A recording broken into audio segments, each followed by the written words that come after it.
The needle went into my arm just before dawn. The room was cold, painfully sterile, and the only sound I could hear was the slow, rhythmic beeping of the monitors beside me. I remember closing my eyes, thinking of his face, my son, my baby. I had given him life once, and now I was giving him a part of my body to save his own. I told myself this was love in its purest form. No hesitation, no regret, just a mother doing what mothers do. I had spent weeks preparing for that surgery, not physically. No, my body was tired, old, used to pain. What I had to prepare was my heart. I rehearsed what I would say to him if anything went wrong. I wrote a letter too, just in case, folded it 3 times and placed it under my pillow. It said everything I never managed to say aloud. How proud I was of him, even in his darkest moments. How I would choose him over and over again. How I would have traded my last breath if it meant he got to live a little longer. He was 27 years old. His kidneys were failing,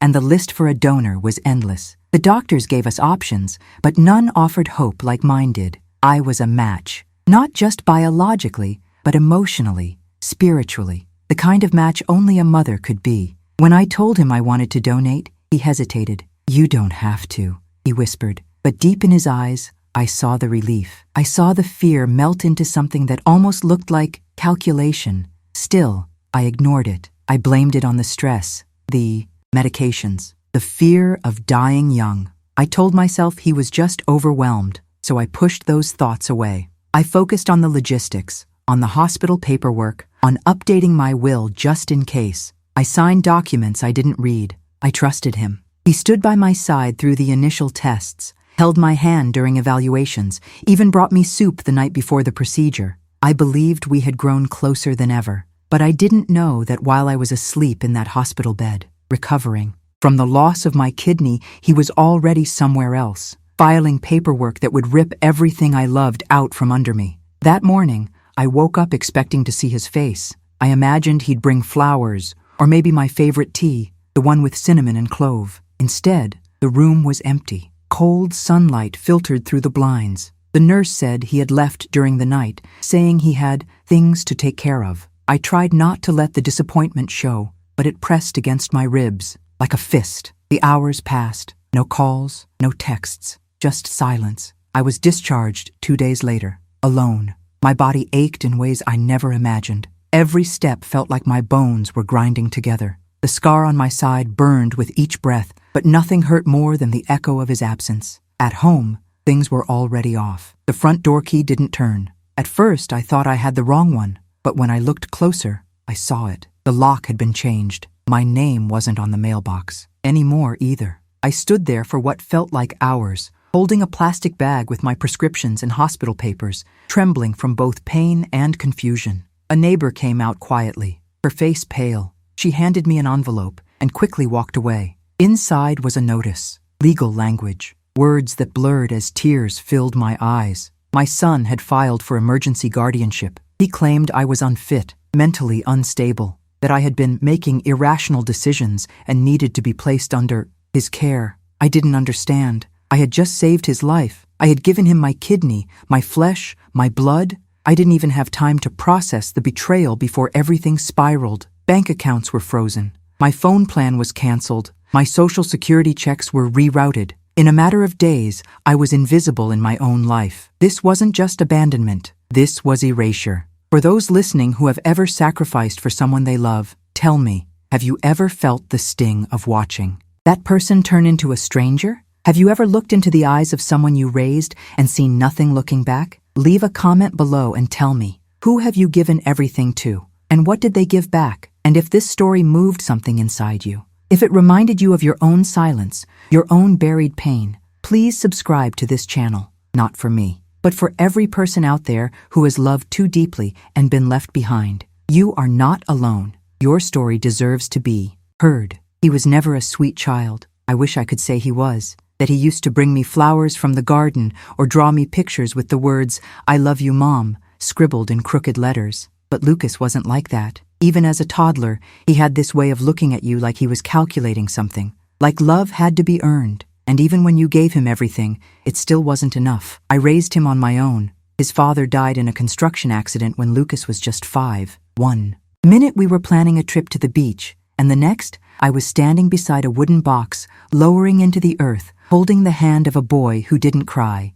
He didn't scream or ask why. He just stared at the ground, silent. That silence stayed with him. It was heavy, even as he grew. He became a boy who didn't laugh easily, didn't hug without reason. And I, blinded by guilt and love, thought that if I just worked harder, loved louder, sacrificed more, I could fix whatever hole had formed inside him. I worked 2 jobs to keep us afloat, cleaning houses during the day and ironing laundry at night. My hands cracked from bleach and heat, but I never let him see me cry. Every birthday, every Christmas, I gave up a little more of myself to make him feel special. But instead of becoming softer, he became sharper. I remember when he turned 14 and refused to come out of his room. I had spent hours making his favorite cake, chocolate, with crushed almonds. When I knocked, he opened the door just a crack and said, "Did you remember to buy the new video game?" I hadn't. I couldn't afford it. He slammed the door without another word, and that is how things always were. He gave me his silence when I disappointed him,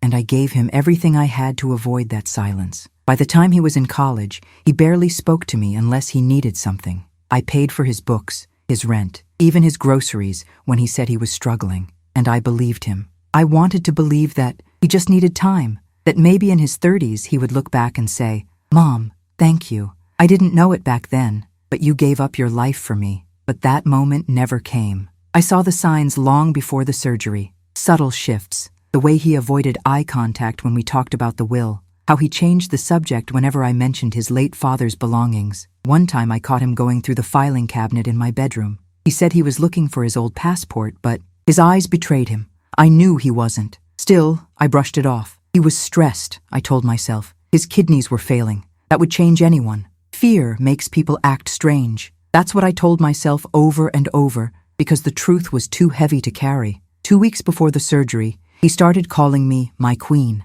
a nickname he had never used before. At first it warmed me. I thought, maybe this was him turning a corner. Maybe he was starting to appreciate what I was about to do for him. He brought me tea at night, even cooked for me once, chicken with too much garlic, but I ate it like it was gourmet. I wanted to believe so badly that we were healing. Then came the paperwork, a stack of forms and documents I didn't fully understand. He said they were for the hospital. Standard procedure. "Sign here, here, and here," he said, pointing with a pen. His tone was casual, rehearsed, and I signed. I didn't read a word. Why would I? This was my son, my flesh, my blood. But something stayed with me from that day. His smile. It wasn't a smile of relief. It wasn't gratitude. It was something else. The kind of smile you wear when you've just won a game you never should have been playing in the first place. Have you ever trusted someone so completely that you ignored your own instincts? If you have, I want you to share your story in the comments. I want to hear from those of you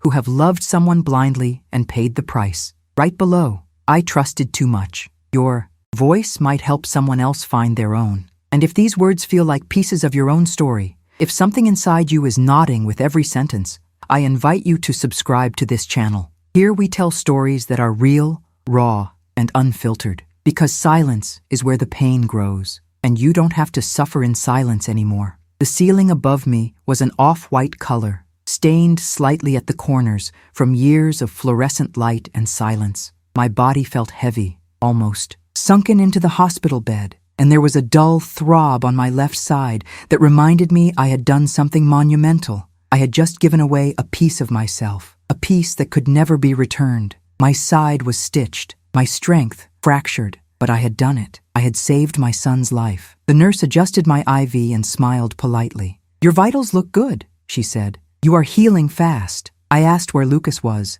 She hesitated. Her eyes flicked toward the door for a moment before she responded. "He left around midnight, said he had some errands to take care of." She offered me some juice, but I waved her off. I was trying to swallow something far heavier than liquid. He left? Not a note, not a call, not even a text message blinking on my phone screen. Nothing. I stared at the empty chair by the window. Just 24 hours earlier, he had been lying in the recovery bed across from mine. We were connected by something stronger than blood at that point. We were connected by sacrifice, by my body making space inside itself for his survival. And now, there was just absence. The next day passed slowly. Nurses came and went. I smiled politely, trying to mask the quiet panic building inside me. I told myself maybe he had gone home to rest. Maybe he didn't want to worry me. But somewhere deep inside, I knew something was off. I knew the way you know when a storm is coming even before the first cloud appears. The silence stretched into my discharge day. I packed my things alone, folding the hospital gown and tucking away my medications. My body was sore, and my legs wobbled with each step, but the worst pain wasn't physical. It was the soundless void left by someone who should have been waiting for me at the hospital doors. I called him again as I waited for the nurse to bring the wheelchair. Voicemail. I called a cab. I didn't have much cash, but the driver took pity on me after seeing the hospital bracelet on my wrist. The ride home was quiet. Every bump in the road sent a shock of pain through my side, but I kept imagining the moment I would arrive, the lock turning, Lucas's face at the door with a sheepish smile, saying something like, "Sorry, Mom, things got hectic." When I finally reached our street, I almost laughed. The house looked the same. The garden still untrimmed. The old red mailbox still crooked. Everything looked exactly as I had left it. But when I slid my key into the lock, it didn't fit. I tried again and again. Then I noticed a slight metallic gleam. The lock had been changed. I knocked, lightly at first, then harder. I called his name. Nothing, not even the faint sound of footsteps inside. A neighbor, an older woman who had once borrowed sugar from me, slowly approached. Her eyes were filled with something I didn't recognize at first. Was it pity? Was it fear? She handed me a thick envelope and quickly turned away. No words, just an envelope and silence. Inside were legal papers, dozens of them. A copy of a petition for emergency guardianship. It stated that I was mentally unfit, that I was showing signs of cognitive decline, that I had become a danger to myself and to others. My own son had filed them. Less than 48 hours after I gave him my kidney, he had gone to a courthouse and declared me incapable of managing my life. I sat down on the steps, still holding the envelope. A breeze moved through the trees. I didn't cry. I couldn't. I was too stunned. The betrayal was not just deep. It was surgical, precise, methodical. He had used my love as a weapon. My hands trembled as I reached for my phone again,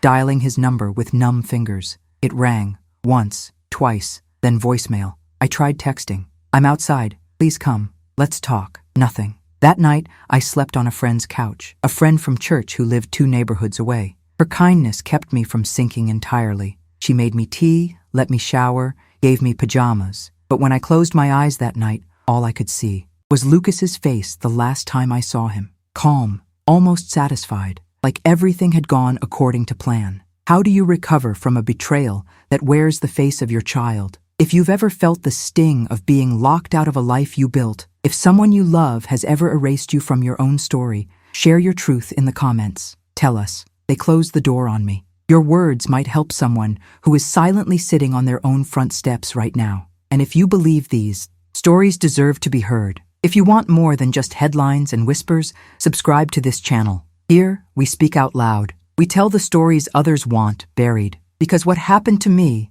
and what might be happening to someone you know right now, should never be met with silence. It was barely 9 in the morning when they knocked on the door. 2 sharp knocks, firm, no hesitation. I was still in my friend Gloria's guest room, sitting on the edge of the bed, trying to breathe through the ache in my side. My stitches throbbed with every heartbeat. I thought it might be someone from church, or maybe a nurse checking in. But the moment I opened the door and saw the uniforms, the chill went straight to my bones. They were police officers, calm, cold, professional. One of them read my full name off a clipboard. The sound of it, said out loud like that, felt distant, like it didn't belong to me anymore. I nodded, too shocked to speak. He handed me a document and began to explain. I was being served. My son had filed a petition for full conservatorship. The courts had accepted it under emergency circumstances. According to the papers, I was now officially deemed incapable of managing my own finances, my home, or even my medical decisions.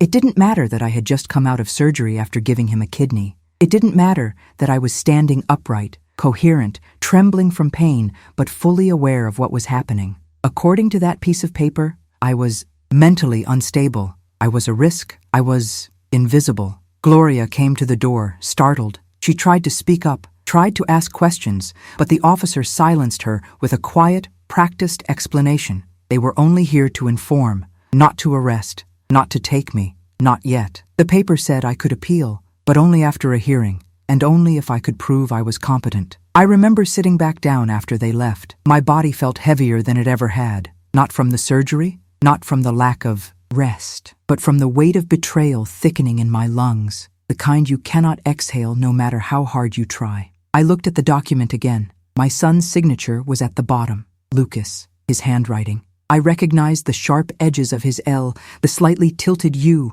the way his name curved downward at the end, like it was always trying to disappear off the page. He had written in the space where it asked for justification. He said I had been paranoid, that I hid money, that I had called the police on neighbors for no reason. Lies. Plain, deliberate lies, but dressed up in enough legal language to pass as concern. He wrote that he feared I would fall victim to scams or be manipulated by strangers, that I had become erratic. He forgot to mention that I had given him part of my body to keep him alive. He left that out. For the next few days, I lived like a ghost in Gloria's home. I slept in a borrowed bed. I used borrowed dishes. I cried into borrowed towels. Every time. I looked at the bruises around my surgical site. I asked myself the same question. How do you stop being someone's mother? People think the worst kind of pain is when someone leaves you, but it is not. The worst kind of pain is when someone stays, pretends to love you, and quietly builds your prison while kissing your cheek. I didn't know what to do.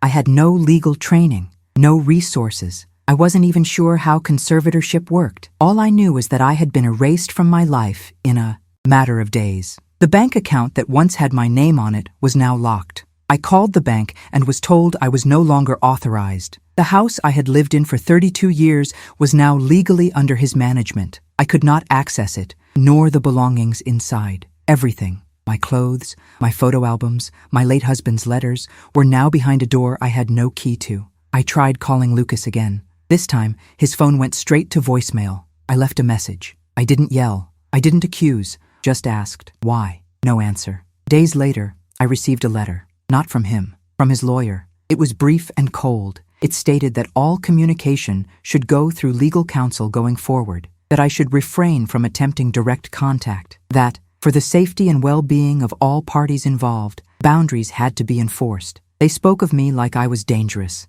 as if I had a history of violence, as if I were a stranger on the street, not the woman who once held his feverish body through long nights of chickenpox and nightmares. I started to question everything. Not just him, myself. Was I losing it? Was I becoming unstable? Maybe I was dramatic. Maybe my mind really was slipping. Maybe I was too emotional. But then I looked back at the facts, at the timeline, at the silence after the surgery, at the lock on the door, at the documents, at the way it all happened like clockwork. This wasn't chaos. It was a plan, a well-prepared, well-executed plan. And the most devastating part was knowing it had likely started before the surgery. Before the hospital, while I was still cutting up apples for his smoothies, while I was still sitting at the kitchen table, adding his name to my life insurance policy, while I was still praying beside his hospital bed. He was preparing to take everything, and the kidney was just the beginning. If you are watching this, and someone you love has slowly made you feel like your own mind is unreliable,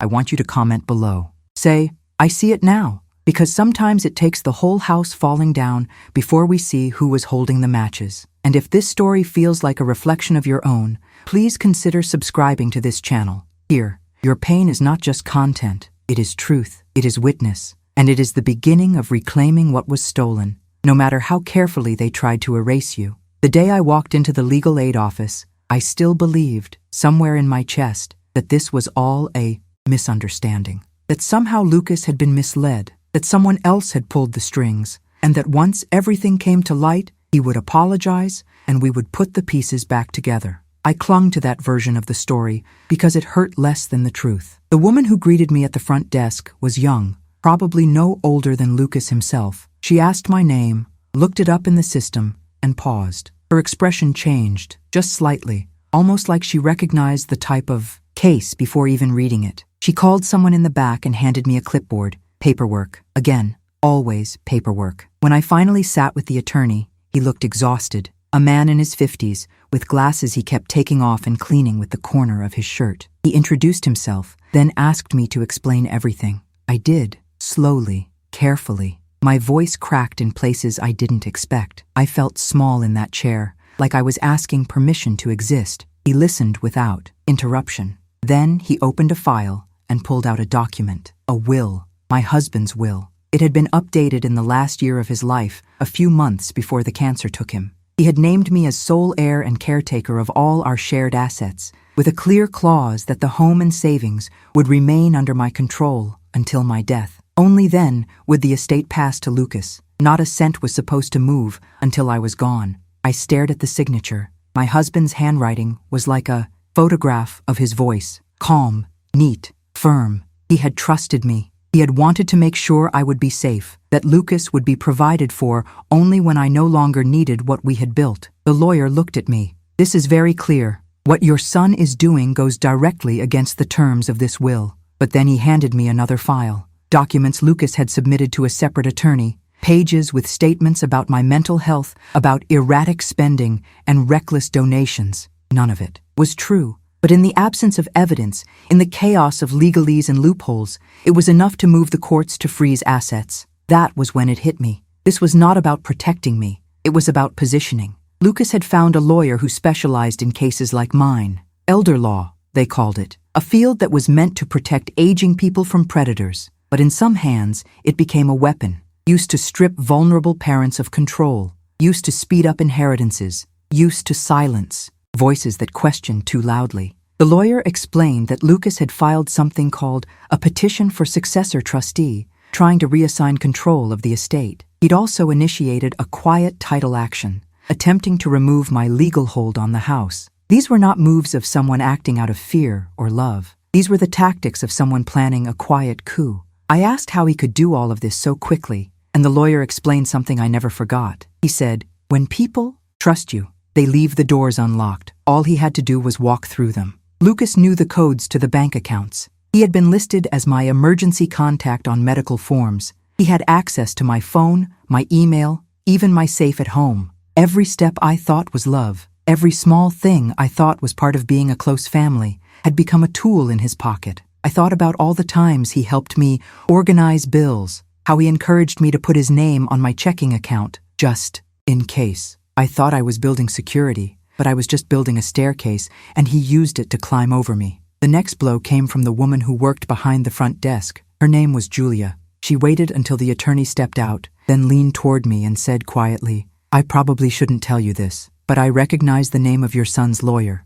He's had other cases like this. A few didn't end well. Families torn apart, elder abuse lawsuits. Nothing criminal, but enough to make you sick." She looked like she wanted to say more, but held back. I left the office feeling like I had stepped out of my own life and into someone else's nightmare. I wanted to believe there was still a way to fix this, that I could sit Lucas down and explain how much this was breaking me, that I could look him in the eye and find my boy again. But when I got back to Gloria's, she handed me another envelope. Inside was a notification that the utilities at my home were being transferred, not in my name, in Lucas's. The gas, the electricity, the water, everything I had paid for faithfully for 3 decades was being rerouted under his authority. It wasn't just legal now. It was personal. He was cutting me off, completely. I tried to remember the last time he had hugged me. I couldn't. I tried to remember the last time he told me he loved me without asking for something. I couldn't. What I could remember was the way his hand lingered on that hospital paperwork, the calmness in his voice when he explained where to sign, the cool way he said, "Thank you," after the surgery, like he was checking a task off a list. And then I remembered something small, something strange. A few weeks before the surgery, I had gone into the living room late at night and found him on his laptop. He jumped when I came in. I laughed and teased him, asking if he was watching something he shouldn't be. He said no, he was just researching side effects of kidney transplants. But now I realized he wasn't researching medical side effects. He was preparing the aftermath. The betrayal didn't start after the surgery. It started long before I ever said yes. If you're watching this and your instincts are telling you something is off, I want you to stop right now and listen to them. Write in the comments, "I feel the shift," because sometimes the moment everything changes is so quiet, you almost miss it, but your body always knows. And if this story is waking something up inside you, something you've buried, please subscribe to this channel, because here we do not shame people for trusting. We honor the ones who gave everything, and we make sure their stories are never forgotten. The building was gray, not just in color, but in spirit. The walls, the floors, even the air seemed to carry a kind of permanent heaviness. The facility was called a long-term care home, but there was nothing long or caring about the way it felt when I arrived. They didn't even use my name, just my file number. They rolled me in, my stitches still healing, my body sore, and placed me in a small room that smelled faintly of bleach and something older, something forgotten. The bed had plastic rails on the sides, like I might fall or try to escape. There was a single chair in the corner, stained with a faded pattern of sunflowers that had long since lost their color. The window was small and too high to look out of without standing on tiptoe. Not that it mattered. The only thing it looked out to was the back of a brick wall. They said I would be staying temporarily, just until things were sorted out legally. But no one could say how long that would take. They called it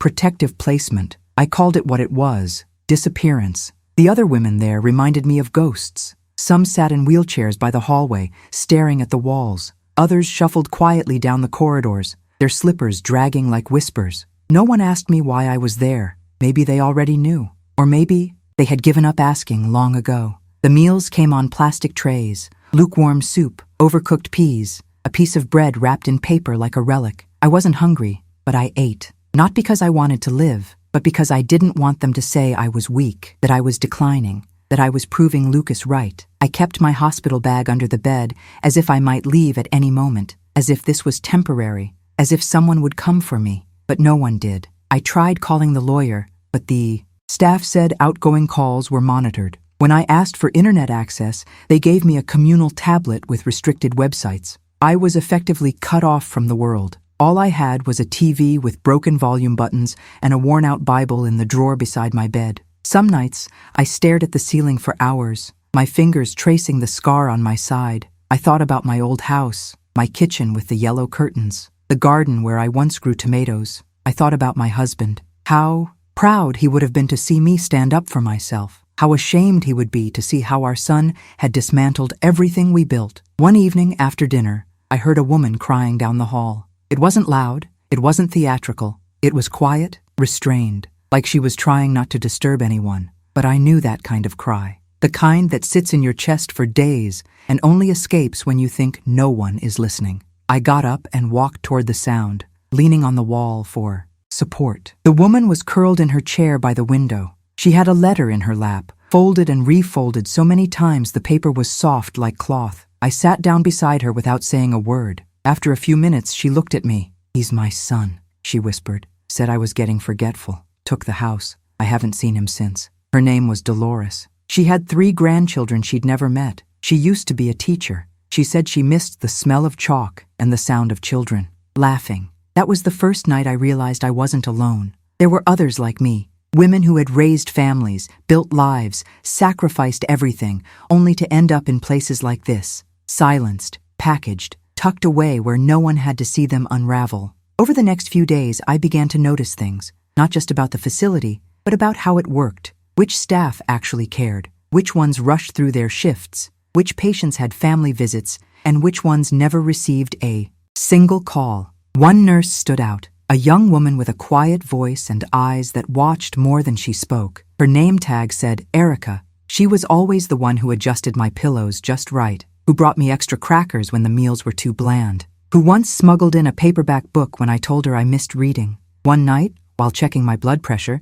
she asked if I had anyone fighting for me on the outside. I didn't answer at first. I didn't want to sound pitiful, but then I said, "No, not anymore." She was silent for a long moment, then said something I will never forget. "You shouldn't be here." Not because I was healthy, not because I was young, but because she could see it in my eyes. I hadn't given up yet. There was still a flicker inside me, and she recognized it because she had once had it too. If you've ever been placed somewhere you didn't belong, if someone tried to tuck you away and pretend you didn't exist, I want you to leave a comment. Write, "I am still here," because your presence, your voice, matters more than you know. And if this story reminds you of someone you love, someone who may be suffering in silence behind locked doors and forgotten windows, please subscribe to this channel. We give voice to those who have been pushed aside, because silence does not protect the vulnerable. Stories do, and yours is not over yet. Erica started leaving little notes for me,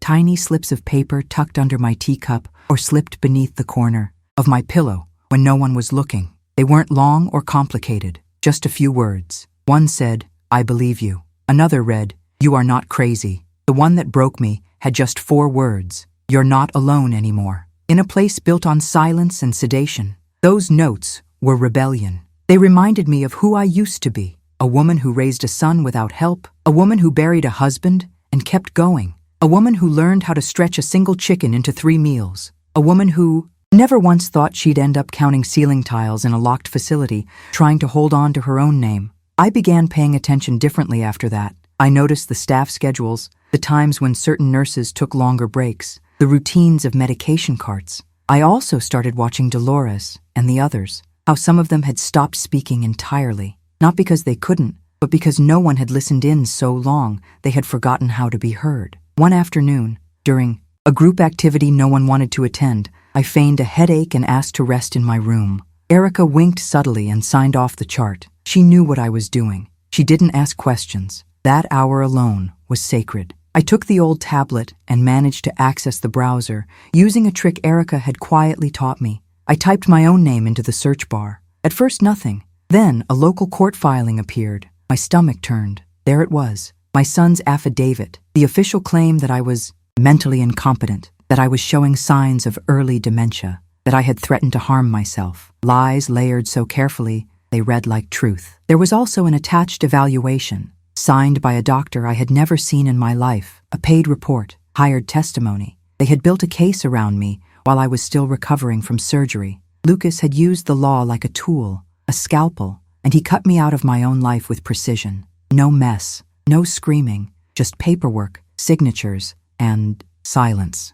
I knew I needed help, but I also knew I could no longer rely on lawyers I couldn't afford or systems that had already failed me. So I did something I never thought I would. I called my sister. We hadn't spoken in over 5 years. Not after the fight, not after the things we said that can't be unsaid. But I remembered her number. And more than that, I remembered who she used to be. Fierce, loyal, the kind of woman who once punched a landlord for refusing to fix our broken heater when we were kids. When I heard her voice, I froze. She answered on the 3rd ring, and for a moment, I couldn't say anything. I just cried. Not loud, not ugly, just soft, trembling sobs. She said my name, not once, but 3 times, each time softer than the last. Then finally she whispered, "Where are you?" I told her everything, not just the legal mess, but the betrayal, the surgery, the empty hospital room, the lock on the door, the look in Lucas's eyes, and how the boy I once tucked in every night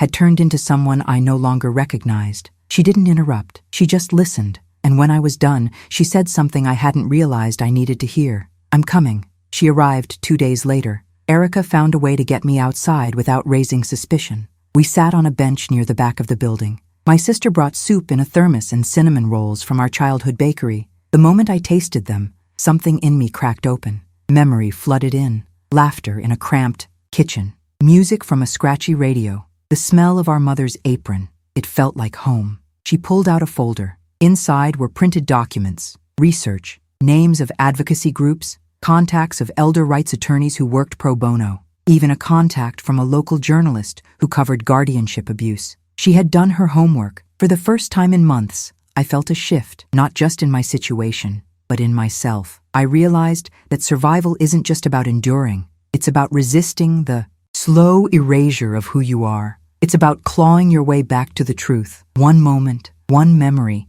one name at a time. Later that night, as I lay in bed staring at the ceiling, I thought about Lucas as a child, about the way he used to hold my finger when he fell asleep, about the time he broke his arm and screamed until I climbed into the hospital bed beside him, about the years I spent teaching him right from wrong, love from manipulation. I asked myself the question I had been too afraid to say aloud. Did he ever love me? Or had I simply been convenient? I don't know the answer. Maybe I never will. But what I do know is this. Love does not erase people. Love does not take everything and leave you with nothing. Love does not forge your signature and silence your voice. If you are watching this and you have ever been made to feel small in the name of love, I want you to write in the comments, "I remember who I am," because remembering is an act of defiance, and reclaiming your name is the first step to healing. And if you believe, like I do, that no story of pain should end in silence, subscribe to this channel, not just to hear mine,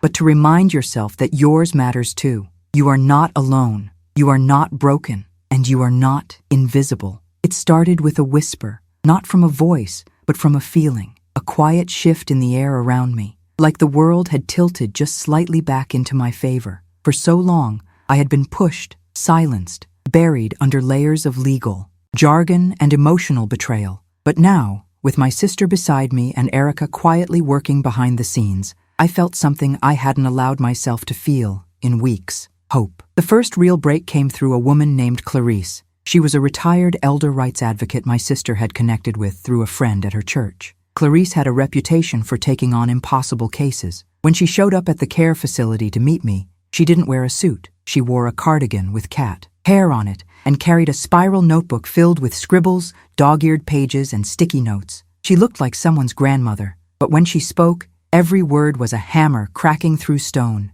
She sat with me for over 2 hours, listening, taking notes, asking precise, cutting questions. Did they ever provide you with a court-appointed evaluator? Were you notified of the guardianship hearing? Did you have independent counsel at any point? The answers, one after another, were no, no, no. She shook her head and muttered, "This is systemic manipulation. They counted on your silence, on your confusion, on your grief." Clarice made a few calls that same day, not to lawyers, not yet, but to people who knew how to create noise. A local journalist named Ethan, who had covered guardianship exploitation cases in the past, agreed to meet me within the week. A volunteer at an advocacy group began helping my sister collect and organize every piece of paperwork we could find. Erica, discreet as ever, began documenting everything from the inside: times of denied phone calls, staff interactions, even menus and medications. We were building something, not just a case, a lifeline. The journalist, Ethan, was young,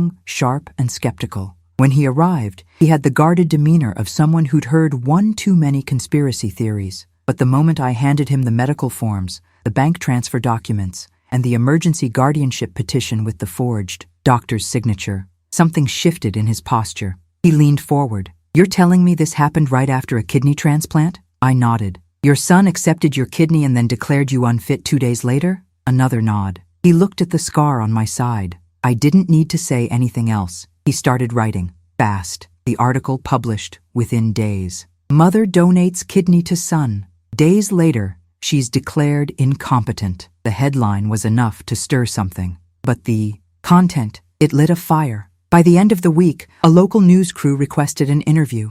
Advocacy groups began reposting the article. Women from all over the country started sharing similar stories in the comments. I wasn't alone. I never had been. But now, for the first time, I was being seen. And Lucas? Lucas finally called, not to apologize, to threaten. He said I was making a fool of myself, that I didn't understand what kind of damage I was doing, that the media didn't know the full story, and that I should retract everything. His voice was cold, calculated, not a tremor of guilt, only control. I didn't yell, I didn't beg. I simply said, "The damage was done when you signed my name." Then I hung up. It wasn't long after that the care facility administrators called me in for a meeting. A lawyer representing their office had reviewed the media coverage and suggested a reassessment of my placement. They tried to mask it as protocol, as routine. But I saw the fear behind their eyes. They knew the spotlight had shifted. The reassessment was scheduled for the following week. A new doctor, independent, one who had not been connected to my son or his legal team.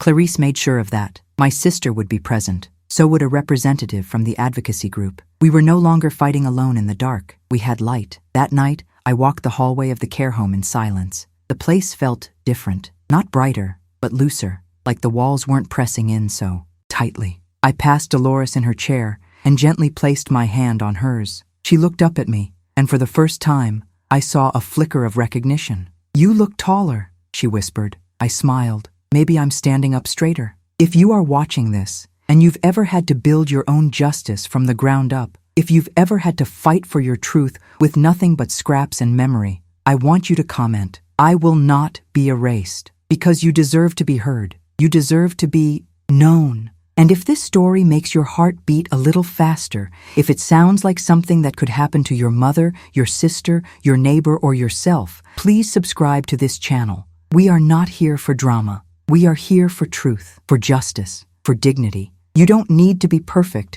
to deserve protection. You just need to be human, and that you already are. The reassessment day arrived like thunder in the distance. It had been scheduled for a Tuesday morning, but I barely slept the night before. Not out of fear, but because I could finally feel something in the air that had been missing for too long. A crack, a weakness in the walls that had kept me caged. I was not preparing for a battle. I was preparing to return to myself. The new doctor entered the room at exactly 10 a.m. She was calm, neutral, with warm brown skin and eyes that actually looked into mine when she greeted me. Dr. Olivia Henderson. She introduced herself and explained that her evaluation would be conducted in 2 parts, conversation and cognitive assessment. But it was clear from her tone that she was not there to play politics. She was there to find the truth. We began talking. She asked me about my name, my birth date, what day it was, standard questions. Then she moved into more personal territory. Tell me about your life before this facility. I took a deep breath and answered, in detail. I told her about my house, my garden, my late husband. I told her about Lucas. I told her about the surgery. Her pen paused slightly when I mentioned the kidney. She didn't interrupt, just let me speak. I told her everything. How he smiled at me when I was wheeled into the recovery room, how the house locks had changed, how the legal papers arrived before my stitches had even healed. I told her about the voices inside the home that whispered but never asked, about the women like Dolores, who once had names but now only had routines. By the time I finished, the silence between us was heavy. She looked down at her clipboard, then gently asked, "Has anyone ever evaluated your mental health before this petition?" I shook my head. No one. No tests. No referrals. No concerns. Just paperwork filed in haste and signed by a stranger. She sighed, wrote something quickly. Then came the cognitive tests. Memory recall, problem solving, pattern recognition. She had me recite numbers backward, spell words in reverse, remember 5 objects. I completed every task, some with ease, others with quiet focus, but I did not falter. When it was over, she stood and offered her hand. "Thank you," she said. "You've been more than cooperative. I'll be filing my report today." I asked softly, "Will it matter?" She looked me straight in the eyes. "Yes, because your voice matters." I returned to my room, and as I passed the hallway, I saw Erica at the nurse's station. Our eyes met. She gave the smallest nod. I knew she had made sure everything ran smoothly behind the scenes, that no calls had been made to warn Lucas, that no files had been doctored. Her quiet strength had held the edges of this moment together. That afternoon, my sister brought news. The article had gone national. A morning show had picked it up. There was footage of Lucas walking out of a courthouse, silent, surrounded by reporters. When asked if he had anything to say about the guardianship case, he kept walking. No comment, but the cameras caught the tightness in his jaw, the way he avoided eye contact, the guilt crawling up his spine. Even if he tried to wear indifference like armor, people started reaching out. Women from California, Ohio, Georgia, mothers, grandmothers, even an aunt who had lost her home the same way. One message simply said, "They tried to erase me too, but I see you." And then, the most unexpected message of all, an email from Lucas's first girlfriend, from back when he was still in college. She had read the article. She said she believed every word, that when they were together, he used to joke about how dumb old people left everything behind and how easy it was to play the long game. She thought he was just being dark, but now she wasn't so sure. Her message ended with, "I'm sorry. I think you need to know who he's been for a long time." It hurt to read, not because it was new, but because it confirmed what I had been trying not to believe. Lucas hadn't just changed. He had always been like this. I had just refused to see it, because when you love someone, especially your child, you become fluent in excuses. You overlook, you rewrite, you protect, and you pray that the worst parts of them are just phases, just mistakes, just moments they'll outgrow. But sometimes they don't. Sometimes those moments are who they truly are. The final report came back 2 days later. Dr. Henderson had declared me mentally sound, cognitively stable, fully capable of managing my life, finances, and medical care. She had included in her notes that no signs of dementia, paranoia, or instability were present. She even went further, stating that the original diagnosis should be considered medically invalid due to lack of examination and conflict of interest. The judge scheduled an emergency hearing. This time, I would be present. This time, I would speak. If you're still with me, and you've ever had to prove your own sanity to people who tried to strip you of it, leave a comment below and write, "They won't silence me." Because your truth, spoken out, loud, is more powerful than any paper stamped in secret. And if these words are helping you piece your courage back together, please subscribe to this channel, not just for me, but for every voice that's ever been ignored, dismissed, or shut away. We are not broken, we are not forgotten, and we are not done. It was the day I dreaded and yet hoped for, all at once. I stepped into the courthouse wrapped in a coat of uncertainty and something else, something soft and unfamiliar, confidence. When I entered the room, I saw him, Lucas. He was waiting in the corner, phone in hand, looking as though he owned the place. I remembered the boy who once clung to my hand in thunderstorms, the one who asked, "Are we safe?" and "Will you protect me?" That boy had vanished. The judge arrived, her robe still crisp, her expression neutral but human. She called the case. My heart pounded in rhythm with the click of the gavel. I stood when asked and introduced myself. My voice echoed slightly in the room, and I made sure it didn't waver. I did not want to be the trembling mother. I wanted to be the woman who gave up everything and said, "Enough." I told the story. I described the morning of the surgery, the taste of fear on my tongue as I watched my son's bed, and then the absence of him in the recovery room. I told of the envelope on the porch, the legal documents that promised my silence. I detailed the new lock on the door, the bank accounts frozen, the sudden removal of my name. Every fact, every date, every detail I could remember as though I was photographing them in my mind. I felt the weight of them settle around me like stones gutted from a foundation. The lawyer for my son rose. He tried to challenge the timeline, to argue that the emergency guardianship was justified by questionable spending and confusing behavior. He asked about missed bills, unpaid taxes, vague acts of generosity. I listened. I knew what he was doing. He was twisting normal acts of love into evidence of instability. But I did not flinch. I held my story steady because it was my truth. When I presented the will, the one my husband wrote in his own hand, naming me sole heir, caretaker of the home and assets until I passed, there was a shift in the room. My husband's handwriting stood on display, each letter neat and sure. The lawyer's face hardened. The judge's pen paused over the page. That will was not some loose piece of paper. It was a promise, a pact between two people who believed in each other, and it was now a weapon against those who tried to erase one of them. My sister stood beside me, quiet but strong. Erica sat in the spectators' row, her presence a whisper of solidarity. And when the first witness, the doctor sent by my son's legal team, stepped up, I watched, I listened. His evaluation had been rushed. He had not met me before the petition. His testing was superficial. My attorney exposed it. He asked about the number of minutes spent. The questions asked whether I had representation. I watched the lawyer falter. I watched the document tremble under scrutiny. The judge read the findings back to us. She recognized the severity of the manipulation. She recognized that the guardianship application had been based on false documents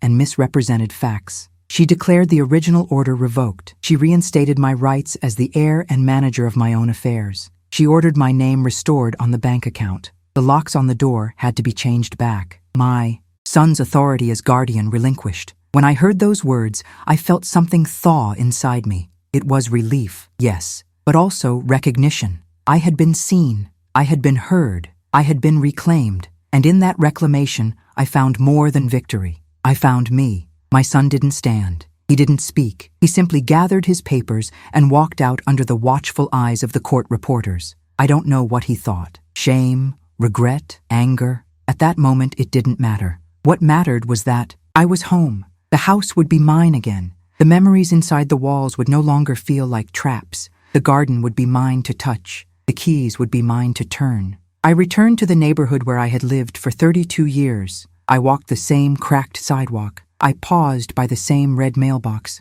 I opened the gate slowly and smelled the jasmine bush that had grown wild. I smelled memory. I stepped inside and sat in the living room where the clock ticked loudly. The same old radio. The same couch I hated but loved. It all felt familiar and yet new. That night I cooked something simple. Chicken soup with garlic and parsley. The kind of food that meant home. I set the table for one. I allowed myself to feel victorious and also fragile. I allowed myself to feel tired and also empowered. I allowed myself to remember that survival is not linear. Here is something you might not know. Many cases of guardianship abuse happen when a healthy parent donates an organ to a child. Experts Estimate the emotional leverage of that act can be used against the donor parent in manipulation later. The organ becomes the symbol of debt, and the legal instruments become the chains. I learned this, I lived this, and I broke through it. If you are watching this and you have ever fought to reclaim what is yours, I want you to type in the comments, "I am coming back." Your journey matters, your voice matters. And if your heart caught hold of this story and you feel yourself nodding, subscribe to this channel. Because we are here for the ones who were silenced, for the ones who were erased, for the ones who said yes out of love and got betrayal. You are not invisible. You are not erased. And this is just the beginning. The first morning back in my home felt like waking up in a life I thought I had lost. The sun filtered through the blinds just as it used to, painting lines of gold across the wooden floor. The scent of lavender drifted from the old sachets I kept in the linen closet, still hanging where I left them.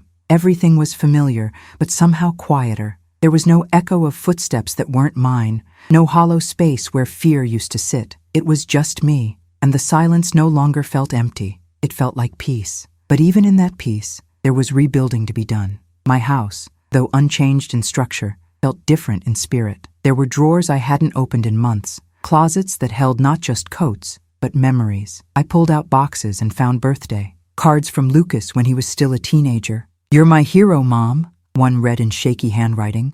Another had a crayon drawing of the two of us, stick figures smiling in front of a house with crooked windows. I sat on the floor, with those cards spread around me, and let myself cry, because betrayal doesn't erase love. It just leaves it bruised and disoriented, unsure where it belongs. I didn't try to sort through the emotions right away. Instead, I focused on reclaiming the space with small, deliberate acts. I changed the curtains, I opened the windows, I replaced the locks myself, not because I thought Lucas would return, but because I needed to hear the sound of a key turning in a door I controlled. That sound was sacred. I cleaned the refrigerator, restocked the pantry, lit candles in every room. I made a new copy of the house key and gave it to my sister with a note that said, "Home is open to you always." She cried when she read it. We sat at the kitchen table and drank tea, like we used to, telling stories about our mother, about growing up poor but proud, about how we once taped the soles of our shoes with duct tape to make them last longer. That memory made us laugh. Reclaiming my life wasn't just about court documents and locks. It was about memory, about soul, about returning to the rhythm of who I was before the silence. I pulled out my sewing machine, untouched for years, and mended an old blanket. I baked bread and gave a loaf to the neighbor who used to help me with my garden. She hugged me tighter than I expected and whispered, "We missed you." I started walking again, just short blocks at first. My body was still healing, but every step was a protest against the stillness I had been forced into. I passed kids riding bikes, older couples walking hand in hand, teenagers with headphones and untamed dreams. Life moved forward, and this time, I was part of it. One afternoon, I received a letter. No return address. The handwriting was unmistakable. Lucas. I stared at the envelope for a long time before opening it. It was not an apology. It was not even an explanation. Just a paragraph of defensiveness wrapped in disappointment. He said he had been trying to do what was best and that I had embarrassed him. He wrote, "I hope one day you'll see that I was right to take control." There was no mention of the kidney, no gratitude, no recognition of what had been stolen from me. I folded the letter and put it in a drawer, not because I wanted to save it, but because even pain has a place when you're rebuilding. I would not forget what he did, but I would also not let it define the remaining chapters of my life. Because healing is not the erasure of harm, it is the decision to live loudly despite it. I began volunteering at a local center for elder advocacy. I spoke to women who were going through the same nightmare I had endured. Some were still trapped, others were beginning their fight. They looked at me with eyes full of disbelief when I told them my story, and then with hope. Because sometimes the most radical thing you can do is survive loudly, in public, with your dignity intact. I met one woman named Elaine. Her daughter had filed for guardianship after a mild stroke. She had been living in a care home for 6 months, stripped of her rights, her possessions, her voice. When she saw my story in the news, she said it felt like someone had finally cracked open a window in her prison. We talked for hours. She told me that what hurt the most wasn't the loss of money or the restriction of freedom. It was the erasure of identity, the way everyone stopped calling her by her name, the way staff referred to her as the patient, or the woman in room 4, as if she had ceased to be a person. I told her she was still Elaine, and she cried. That's when I realized the true power of stories, not just to inform, but to return people to themselves. If you've made it this far, and you have ever felt like your identity was stolen by a system, by a person, by silence itself, I want you to comment, "I remember my name," because you do, because you must, because that name holds everything that matters. And if this story has opened your eyes, touched your soul, or reminded you of someone you love, subscribe to this channel. Not for me, but for every Elaine out there. For every mother who gave everything and was left with nothing. For every soul that deserves to come home. There are moments in life that feel like endings, but they are really just the beginning. When I look back at everything that happened, I no longer see only the pain. I see the strength that bloomed in the middle of devastation. I see the faces of women who reminded me that dignity can be reclaimed. I see my sister, hands weathered with time, still holding mine as if no years had passed. I see Erica, with her quiet rebellion and unwavering belief. And I see myself, not the version that was betrayed, silenced, or locked away, but the version that survived, that fought back, that rose. Healing is not perfect. It's messy, slow, full of steps forward and stumbles back. There are still days I wake up and feel the sting of what was taken. There are moments when I miss the son I thought I had, but I've stopped waiting for apologies from people who believe they did nothing wrong. Peace, I've learned, comes when we stop asking others to give it to us and start building it ourselves. To anyone out there who has been betrayed by family, especially by the people you loved most, I want you to know this. It is not your fault. You are not foolish for having loved. You are not weak for having trusted. That love was your strength. That trust was your grace. You cannot control what others do with your heart, but you can decide who gets to hold it next. I've had to rebuild everything. My legal name, my financial independence, my physical space, but the most important thing I rebuilt was my voice, and with it, I have promised myself this: I will never let it be stolen again. This story was not told for pity. It was told for truth, because somewhere out there, another woman is waking up in a room she did not choose, being told she is no longer capable. Somewhere, a mother is recovering from surgery, unaware that her child is already signing her freedom away. Somewhere, a name is being erased on paper, and a life is quietly being rewritten by someone with power and no conscience. If that woman is you, or someone you love, I hope this story finds you. I hope it wraps around you like a blanket and says, you are not alone. I hope it reminds you that even after everything, there is still life. There is still joy. There is still you. Thank you. Thank you for listening, for feeling, for holding this story with the tenderness it deserves. Every view, every comment, every subscription is not just support for this channel. It is a light in the dark for someone else who is still trying to find their way home. And if this video moved something inside you, if it made you remember who you are or who you want to become, I invite you to click on the next story that's about to appear on your screen. There, another voice is waiting. Another truth is unfolding. And maybe, just maybe, it's exactly the one you need to hear next. From my heart to yours, thank you for walking with me through this journey. Until next time, stay brave, stay human, and stay loud.